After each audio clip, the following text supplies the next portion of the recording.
अस्सलाम वालेकुम। आज हम चैप्टर नंबर 5 स्टार्ट करने वाले हैं जिसका नाम है ए cellular life.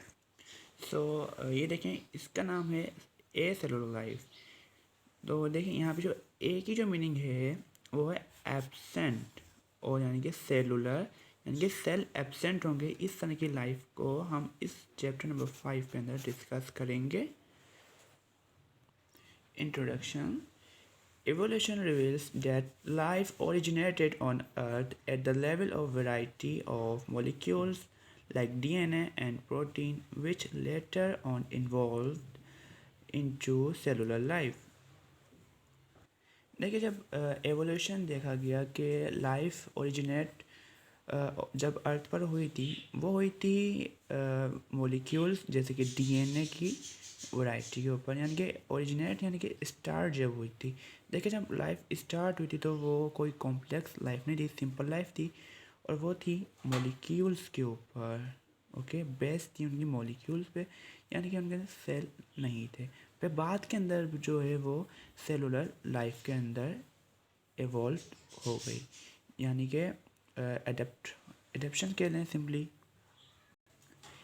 In the beginning, some structures emerge which lack intact cells or living entity without cells called non-cellular living things। देखें, जब लाइफ जब शुरू हुई थी तो कुछ इस तरह के जानदार बने जिनके अंदर सेल जो हैं वो नहीं थे। तो उनको क्या नाम दिया गया? उनको नाम दिया गया non cellular living things. Okay, जैसे कि वायरस, प्रायोन्स और viroids.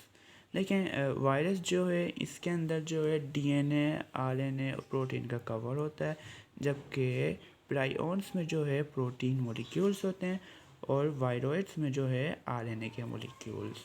Okay, living things are categorize into two groups. देखिए, लिविंग थिंग्स जो है ना, यानी कि जानदार चीज़ें जो हैं वो दो ग्रुप्स के अंदर कैटेगराइज करी जाती हैं।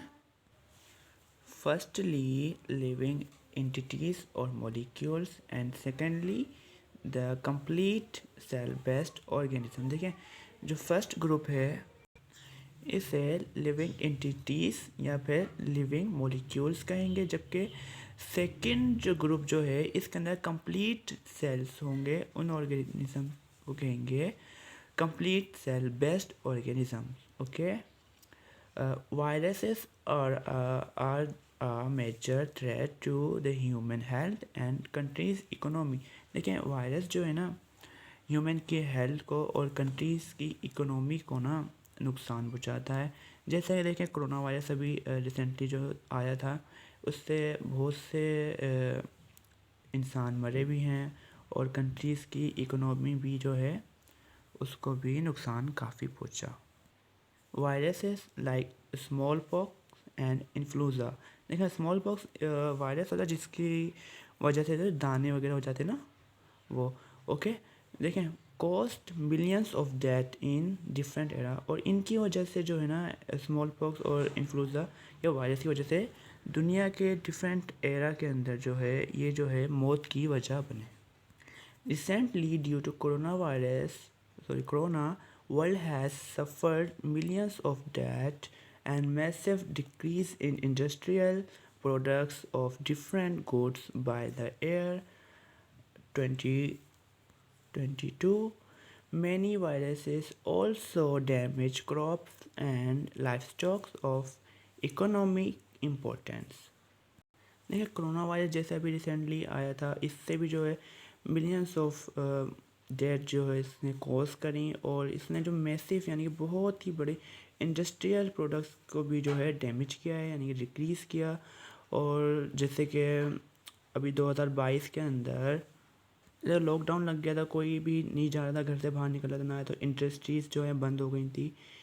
इस तरह से जो है इसने कोरोना वायरस ने इंडस्ट्रियल प्रोडक्ट्स वगैरह में डिक्रीज़ हुई। ओके, मैनी देखें, और देखें डिफरेंट वायरस जैसे कि उन्हें डैमेज करते हैं क्रॉप्स को, जैसे फसल वगैरह होती है उन्हें, और लाइफ स्टॉक यानी कि जैसे जो एनिमल्स वगैरह गांव वगैरह में पालते हैं, जैसे गोट और काव वगैरह, और इकोनॉमिक इम्पोर्टेंस को भी डैमेज कर सकते हैं। सो स्टूडेंट्स, ये थी आज की हमारी छोटी सी वीडियो। अच्छी लगे तो लाइक करिएगा। अगर आप किसी भी टॉपिक वीडियो चाहते हैं लेक्चर पहले अपलोड कर दूं तो आप मेरे को कमेंट्स करें, इंशाल्लाह मैं विद इन 2 days अपलोड कर दूंगा। अल्लाह हाफिज़।